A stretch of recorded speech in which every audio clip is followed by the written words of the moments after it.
आगे बढ़ते हैं, बात करते हैं बिहार की कानून व्यवस्था की जो सवालों के घेरे में है। और ऐसे में सबसे बड़ा सवाल, कारोबारी गोपाल खेमका को क्यों मारा?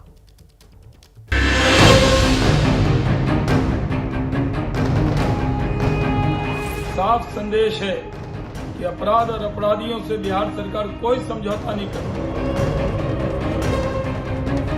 नीतीश कुमार की सरकार है जो अपराधियों पे कार्रवाई करती है। कल से इन्हीं की आवाज खुलेगी कि अपराधी को की हत्या नहीं बल्कि नागरिक की हत्या हो गई है, ये कहेंगे। ईंट भट्टी है, यहीं पर पुलिस ने बीती रात राजा नाम के एक हथियार सप्लायर को एनकाउंटर में मार गिराया है।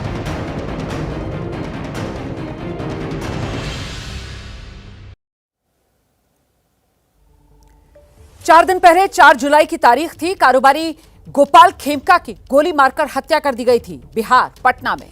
जैसे ही खेमका अपनी कार से उतरकर घर में दाखिल होने वाले थे, अचानक एक हेलमेट पहने शूटर तेजी से उनकी ओर झपटता है, पिस्तौल उनसे सटाता है और नजदीक से उन पर गोली दाग देता है। ये सब कुछ ही सेकंड में हो जाता है और खत्म हो जाती है गोपाल खेमका की जिंदगी, जिसके बाद बिहार की राजनीति में उबाल है। और ऐसा उबाल कि लगातार सियासी वार पलटवार जारी।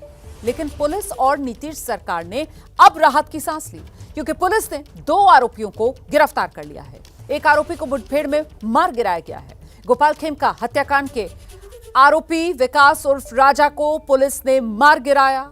मुठभेड़ पटना सिटी के मालसलामी इलाके में हुई है। पुलिस दावा कर रही है राजा ने ही खेमका की हत्या के लिए हथियार मुहैया कराया था। पुलिस उसे गिरफ्तार करने पहुंची। उसके तार शूटर उमेश से जुड़े हुए हैं। उमेश की गिरफ्तारी सोमवार को हो गई थी और जिस जगह पर यह इनकाउंटर हुआ वो ईंट भट्टी है, सुनसान इलाका है। मौके से पुलिस को पिस्तौल, खोखा सब बरामद हो गया है। बिहार के बड़े कारोबारी गोपाल खेमका मर्डर केस से जुड़ी एक और बड़ी खबर आपको बता दें। अब तक इस केस में कुल 4 लोग गिरफ्तार कर लिए गए हैं। ये जानकारी सामने आ रही है। पुलिस के सूत्रों के हवाले से बड़ी खबर है। हत्या के लिए 10 लाख रुपए की सुपारी दी गई। शूटर उमेश यादव से 1 लाख रुपए में यह सौदा तय हुआ था। 25,000 रुपए एडवांस दिए गए। शक यह है कि जेल में बंद गैंगस्टर ने यह पूरी साजिश रची थी। उसे रिमांड पर लेकर पूछताछ करने की भी तैयारी में है पुलिस। लेकिन फिलहाल 4 आरोपी इस मामले में पुलिस गिरफ्तार कर चुकी है।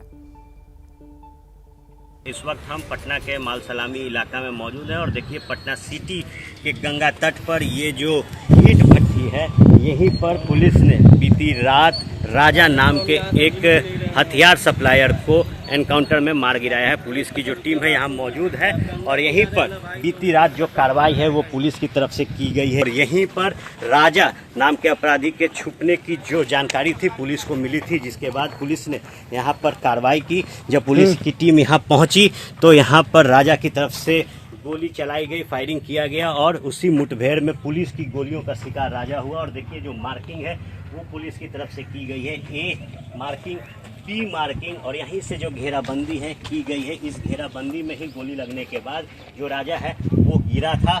और देखिए सी मार्किंग यहाँ की गई है, बी मार्किंग वहाँ की गई है और ई मार्किंग, दरअसल ये मार्किंग वो है जहाँ पर गोली चलने के बाद जो छर्रे हैं वो निकलते हैं और जहाँ पर जो सस्पेक्ट है जिसकी जान जाती है, जो गोली लगने के बाद ढेर होता है वो गिरता है। तो ये मार्किंग वही है।